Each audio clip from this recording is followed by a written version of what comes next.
Radhe Radhe guys. आज के video में हम आपको गुरु पूर्णिमा की कथा सुनाने जा रहे हैं, जो इस प्रकार है। एक बार की बात है, एक गुरुजी थे।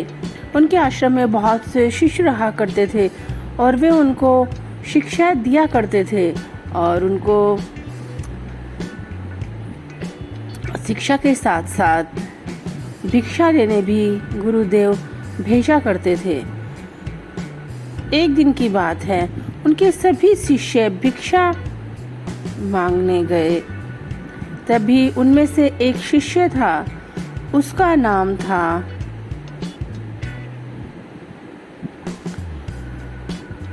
भोला। वह शिष्य बहुत ही अत्यंत गुरु भक्त था और वह किसी भी काम में इतना दिमाग नहीं लगाया करता था। जो गुरु से कह देते थे वह उस बात को तभी तुरंत प्रभाव से मान लेता था। तब एक दिन जब सभी शिष्य भिक्षा लेने गए, तब भोला भी भिक्षा लेने गया। तब एक दरवाजे पर खटखटाता है और वह दरवाज़ा एक तांत्रिक का होता है।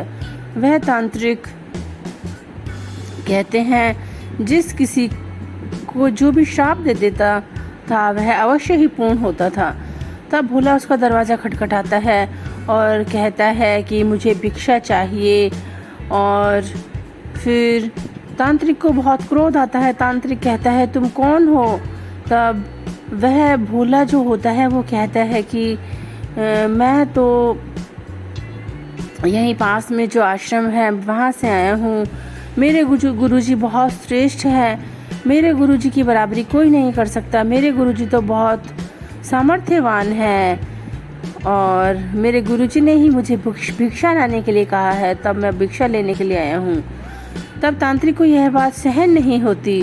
तांत्रिक अपने आप को सबसे श्रेष्ठ समझता है और जब भोला अपने गुरुदेव की तारीफ करता है तो तांत्रिक बिल्कुल भी सहन नहीं कर सकता। जब तांत्रिक कहता है कि तुम्हारी इतनी हिम्मत, इतना दुस्साहस, जो तुम मेरे सामने किसी और की तारीफ कर रहे हो।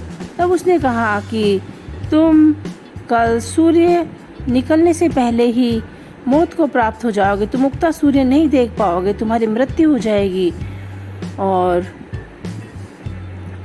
आपस में उस तांत्रिक का क्रोध सुनकर कुछ लोग भी वहाँ इकट्ठे हो गए और भोला को कहने लगे कि अरे तुमने इस तांत्रिक से यह क्या श्राप ले लिया?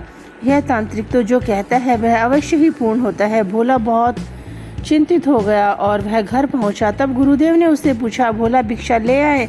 तब उसने कहा, नहीं गुरुजी, मैं भिक्षा तो नहीं लेकर आया, परंतु मैं तो भिक्षा में अपनी मौत लेकर आया हूँ। तब गुरुजी ने कहा, अरे भोला चिंतित मत हो, ऐसा कुछ नहीं होगा।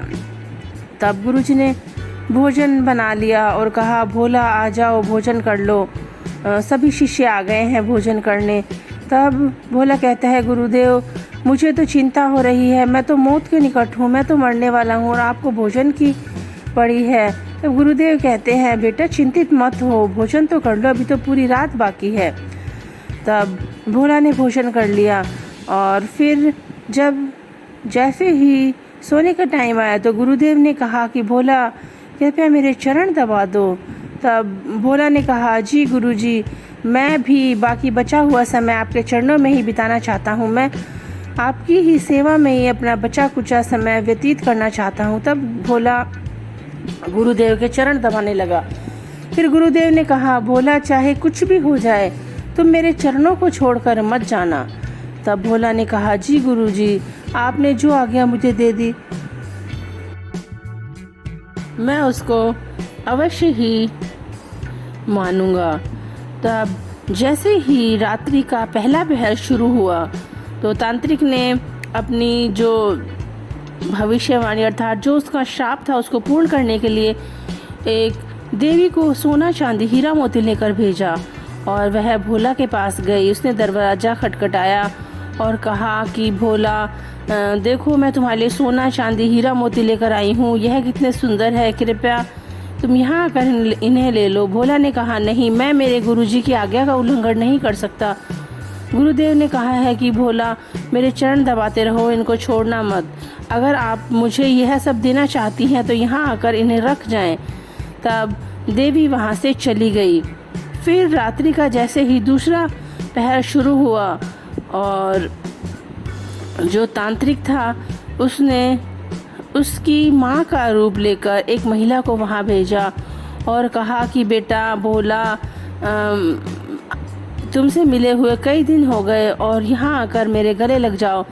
तब भोला कहता है कि अच्छा है, मेरा तो अंतिम समय आ गया है, मैंने माँ को देख लिया है, मैं तो माँ के दर्शन करना भी चाहता था, परंतु भोला ने कहा कि माँ आप स्वयं यहाँ आ जाए, मैं वहाँ नहीं आ सकता, मैं अपने गुरुदेव की आज्ञा का उल्लंघन नहीं कर सकता।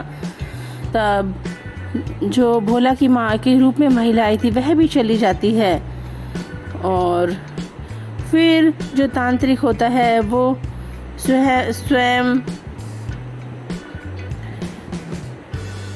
काल को वहाँ भेजता है और काल कहता है कि भोला तेरी मृत्यु आई है और तुम मेरे साथ चलो। तब भोला ने कहा चाहे काल आए चाहे महाकाल आए, जब तक गुरुदेव मुझे आज्ञा नहीं देंगे तब तक मैं उनके चरण नहीं छोड़ूंगा।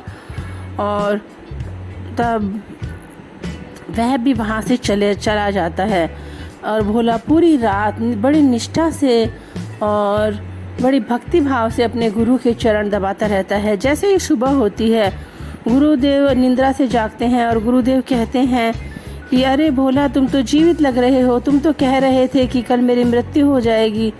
तब भोला ने कहा कि गुरुदेव लगता तो ऐसा ही है कि मैं जीवित हूँ। तब गुरुदेव ने कहा कि पुत्र, तुम सही में जीवित हो, तुम तो व्यर्थ की ही चिंता कर रहे थे। तब भोला को पूरी रात का जो उसके साथ जो रात में बीता था, जो भी व्यतीत हुआ था, वह उसे सब याद आया और तब उसने सोचा कि अगर मैं गुरुदेव के चरण छोड़कर चला जाता तो मैं सही में मृत्यु को प्राप्त हो जाता। गुरुदेव ने ही मुझे बताया है। और वह गुरुदेव के चरण पकड़कर जोर जोर से रोने लगा। इसलिए कहते हैं कि गुरुदेव जो होते हैं वे हमें शिक्षा देते हैं और शिक्षा के साथ साथ हमारे मार्गदर्शक भी होते हैं गुरु। इसलिए हमें गुरु का सम्मान करना चाहिए। गुरु की जो आज्ञा होती है हमें उसका पालन करना चाहिए। गुरु तो ऐसे होते हैं जो हमें भवसागर से भी पार लगा देते हैं। इसलिए हमें गुरु की सेवा करनी चाहिए। और गुरु पूर्णिमा तो आज गुरु की सेवा का ही पर्व है। इसलिए हमें आज बहुत मन से श्रद्धा से अपने गुरु जी की पूजा करनी चाहिए, गुरु मंत्रों का जाप करना चाहिए और गुरुदेव को भोग लगाना चाहिए। और जो भी दान या जो भी हमसे संभव हो सके वह हमें इस दिन ज़रूर करना चाहिए। Thanks for watching. इसी तरह के वीडियो के लिए मेरे चैनल को लाइक, शेयर और सब्सक्राइब करें।